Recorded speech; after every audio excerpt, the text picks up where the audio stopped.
Remember when I said I was going to make a video on an R9 285? Well, I think this is the closest we're going to get, for now at least. This is an R9 380 and it's essentially a rebadged R9 285, and AMD used to do this a lot up until about the Polaris range. AMD's R9 380 launched back in 2015 with a price tag of $199 US. Nowadays it can be found on the used market here in the UK for around £40. So how does this thing perform for its price point? This is my R9 380, which runs extremely hot, and it used to run even worse before I changed the thermal paste on it. As you probably recall if you watched my buying used GPUs, this was the one that ran just ridiculously hot, and it turns out the thermal paste was pretty bad on it. But even after the thermal paste change on it, it still runs pretty hot. I did try overclocking this graphics card as well, but the memory definitely would not budge on it at all, because if I did overclock it even slightly, I'd start getting artifacts and just random system crashing, so I don't think this thing's got a lot of life left in it. And I also left the GPU core alone as well, because I thought at that point there's just no point in overclocking this thing at all. As I said previously, AMD's R9 380 is basically just a rebadged R9 285, and AMD used to do this a lot in the past. They did it with Polaris with the RX 470 and the RX 570, it's basically just a rebadged one as they matured the process. And they did it a lot with older GTN graphics cards as well, like the 7870 I believe is an R9 270X as well. I might be wrong on that, but I believe that's an example. But getting into the specs of it, and it has 1792 shading units and 2GB of GDDR5 running through a 256-bit bus. So the memory bus on this thing is pretty wide.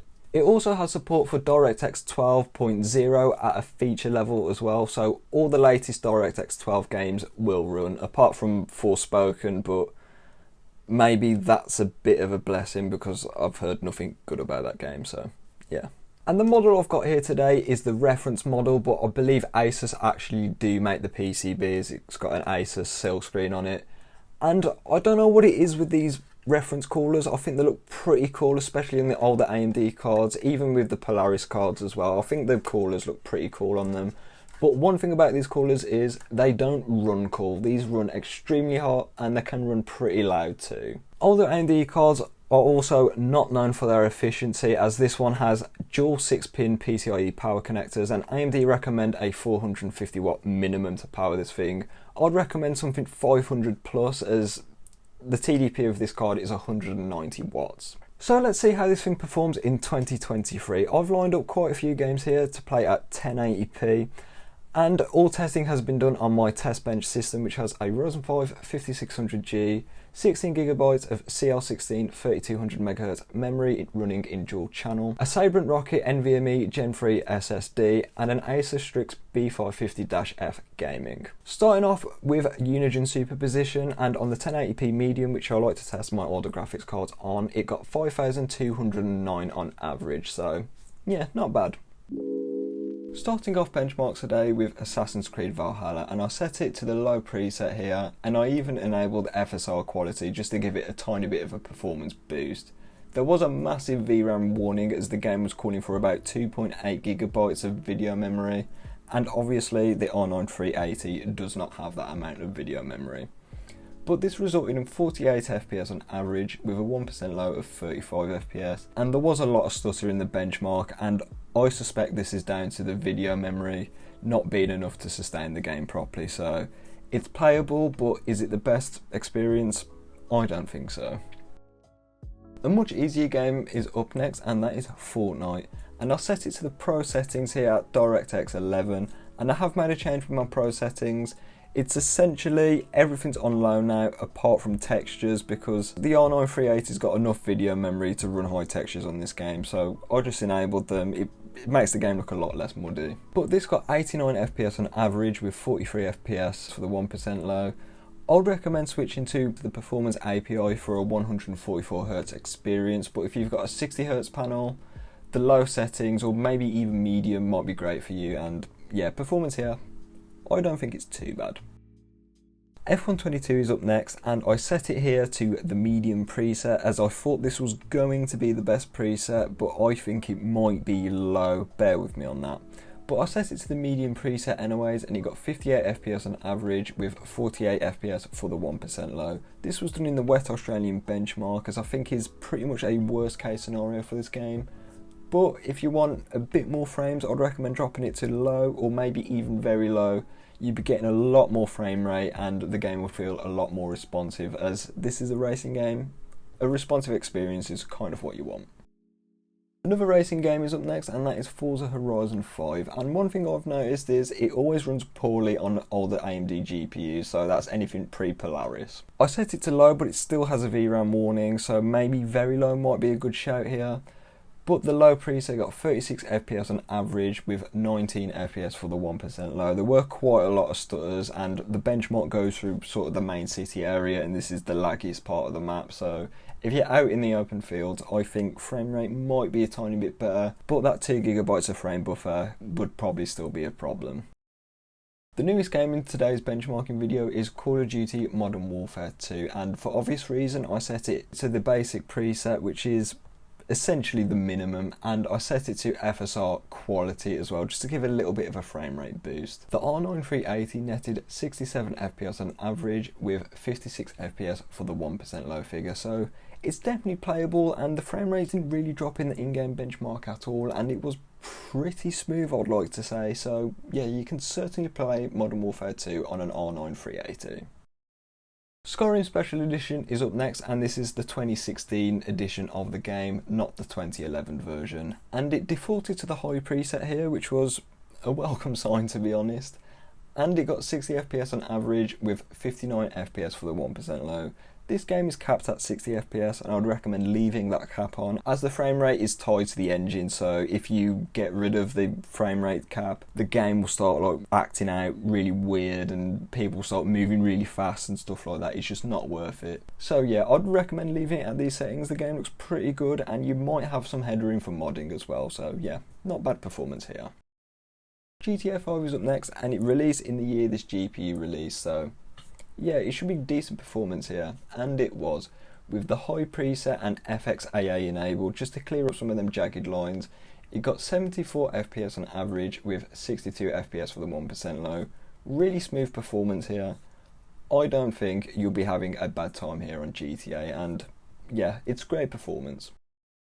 Jumping into Halo Reach on the Master Chief Collection, I set it here to the original preset, as I like to do with some older graphics cards, and in the firefight on the Beachhead map. This got 129 FPS on average with 71 FPS for the 1% low. The 1% low here is really deceiving because the game felt utterly smooth, so I don't know why the 1% low is this bad, but the game felt nice and smooth to me, so I think you won't be having any problems at all playing this on an R9 380.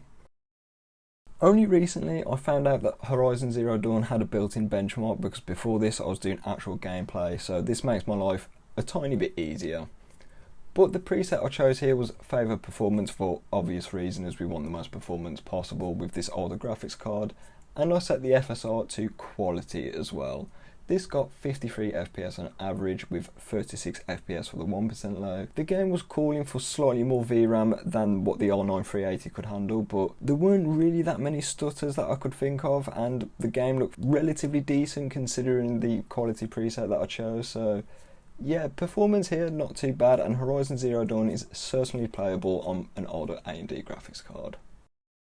Rainbow Six Siege is up next, and here I set it to the low preset. This would allow us to get the most frame rate possible, and it got 133 FPS on average with 107 FPS for that 1% low figure. So performance here in Rainbow Six Siege, really good. Pair this with a FreeSync monitor, something like that, 144Hz, you'll be having a good time playing Rainbow Six Siege. Possibly the most demanding game on this list is Cyberpunk 2077, and for obvious reason, given this game's reputation, I set it to the low preset. I also enabled FSR 2.1 quality as well, which offers minimal quality loss, but it does give a few more frames back, so you may as well enable it, especially on an older graphics card like this.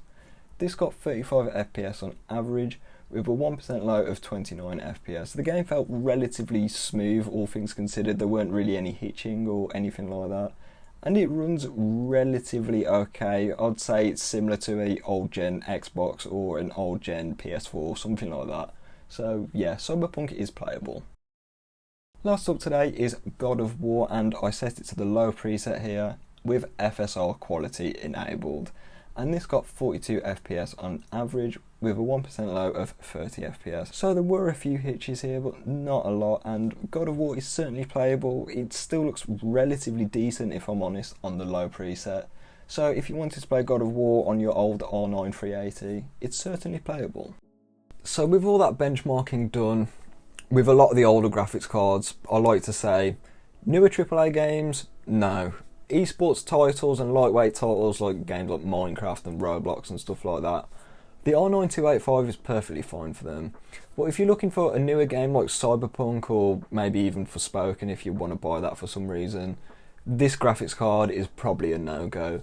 It will run Cyberpunk and it will produce decently fine frame rates, I guess, but the quality is not particularly brilliant.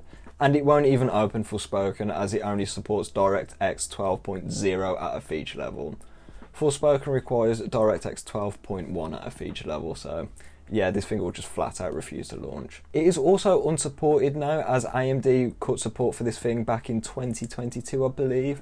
But they did release a legacy driver, which did help out in games like Forza Horizon 5, so yeah, props to you AMD on that one. And the biggest issue with this GPU is its 2GB of frame buffer. 2GB simply isn't enough in 2023, with pretty much every newer game in the benchmarking today was just screaming at me for saying I don't have enough VRAM, and they all ran with relatively decent 1% low, so maybe games were a bit too conservative with their VRAM requirements today. So do I recommend buying this thing in 2023? And I'd say probably not, as it's unsupported now.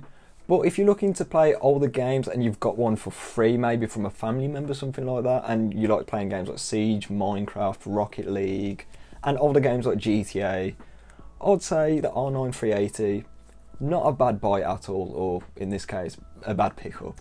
And this is just a problem with AMD's older GTN architecture. They are starting to show that age now. They're no longer supported, and the smaller VRAM ones like the R9 380, it's just not enough VRAM in 2023. So with all that being said, I'm going to leave the video here. So if you like this one, like it, stay subscribed for more GPU benchmarks, as I have a lot on the way, and I'll catch you in the next one.